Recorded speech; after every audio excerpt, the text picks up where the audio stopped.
Hi everyone, welcome back. I know I've been bad, but hey, you're getting another video, which is good. And in today's video, we have a great special guest. But before we start, I want to leave you with these questions. Do you think you can ever teach a veteran dog new tricks?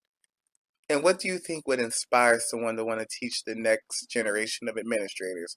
Well, with us, we have Dr. Clint Bourne, who is going to go through all of that and answer all of those questions. So I hope you enjoy.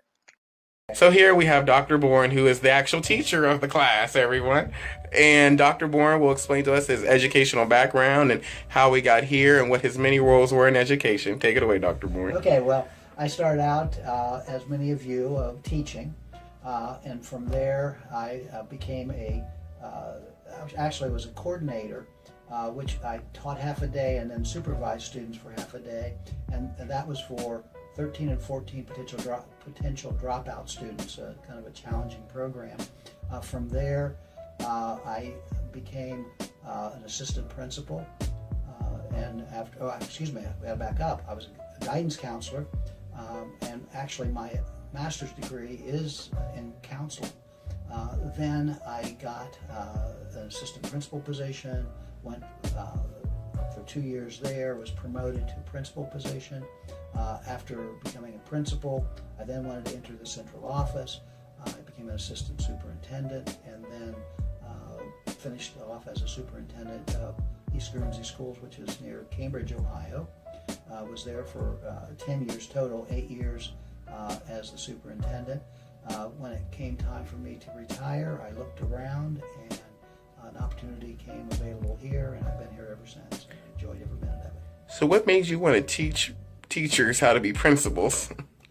You know, I think that it's one of those kind of things that you kind of grow, and I felt that I had something to offer, and other people saw that I had things to offer as well, and I'm happy about those individuals who gave me the opportunity, and so I guess that's probably what it was, just wanting to enlarge your thumbprint, so to speak.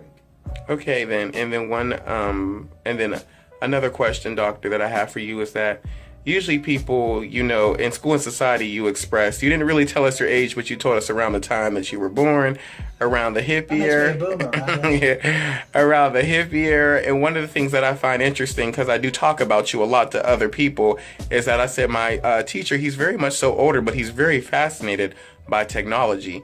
And a lot of people his age, you or around his age, normally shun it. And I don't know your age, but just based off of the whole what you place, it's like a lot of people his age are like kind of anti-technology or kind of anti. They want to do like brick and mortar. They're more laid back, but he embraces it. I said he wrote a technology textbook. He knows how to do website, PowerPoint, the whole nine. Like what made you embrace it instead of like a normal person your age would just be like, oh no. What made you say, you know what, I'm going to embrace this tool. I'm not going to run from it. Well, I'm going to back up. And when I was superintendent of schools, the state of Ohio, and during the beginnings of my superintendency, we had some Apple IIe's, which date beyond you, with great big floppy disks that were huge, and they were actually floppy. And we had a few of those in the building. And all of a sudden, the state of Ohio started identifying that technology was going to be a huge impact on education, and they started sending money to our school, and we had to learn things about the infrastructure of the school. We had to wire the school, and we had to develop initial technology plans. We had to do all those kinds of things that I talk about actually in the text, and we actually implemented those kinds of things. And at that point, I felt strongly that technology was going to significantly impact our profession. And because of that, I felt that I needed to know as much as I could about technology and apply it.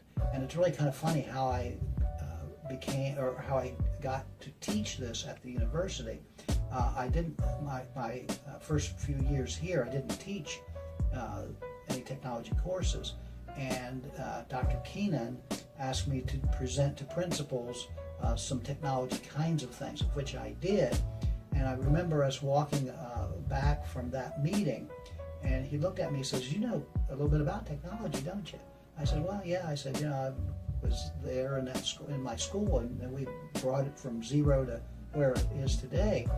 And he said, "Guess what?" I said, "I don't know." He says, "You're going to be teaching our technology courses from here on out." And so that started me down that route. I started gathering resources, and this kind of tells you how the book kind of came together. I started gathering resources and started putting those kinds of things together, because I looked around for a textbook, and there wasn't a textbook out there that did what I considered to be an effective job of explaining the superintendent or the principal's, the administrative role using technology. And so I started putting materials together. Had a friend of mine look at what I put together, and he says, "This is good enough to be in a book." And I said, "You think so?" And he says, "Yeah, I really think so." And so that's how I ended up doing that. And I felt that I improved it on version 2. And once again, it's like an inspiration to somebody like me, that somebody like you is that interested in technology and that interested in teaching it. And I thank you so much for that love, and I thank you so much for sharing that love with us, and thank you so much for this interview. And I hope to one day be sitting in your seat and have somebody interviewing me on this topic. And I hope you have a great day, Doctor. Well, thank you very much, Josh. You've been a pleasure to be in class. Thank you. I much appreciate your attitude and your enthusiasm for our profession as well. No problem. Have a great day. Hopefully you learned something, and hopefully you have something that you can take with you for the rest of your life. So let's get in these comments and let's talk about the amazing life of Dr. Bourne.